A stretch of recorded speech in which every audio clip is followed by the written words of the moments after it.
Bu belgi sizga tanishmi? Yo'llarda shu kabi ustunlarga hech bo'lmasa bir marotaba ko'zingiz tushgan bo'lishi aniq. Ular o'zi nima uchun o'rnatilishini bilasizmi?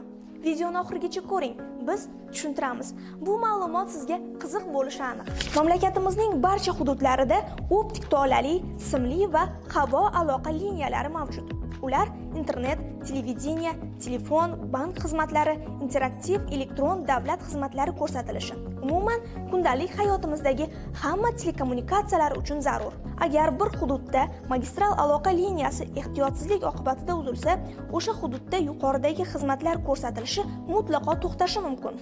Tegishli aloqa tashkilotlarini ogohlantirmasdan qilingan xatti-harakatlar aloqa xizmatini uzishi va buning oqibatida esa qonunga muvofiq javobgarlik keltirib chiqarishi mumkin.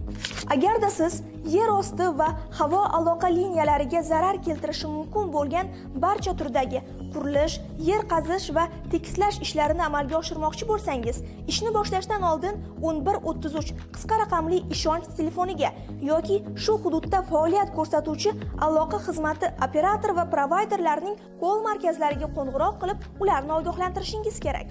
Kol markazlar tomonidan murojaatingiz o'z vaqtida qabul qilinmagan yoki munosabat bildirilmagan taqdirda O'zkom nazorat inspeksiyasining qisqa 1144 telefon raqamiga murojaat qiling. Biz holatni albatta nazoratga olamiz.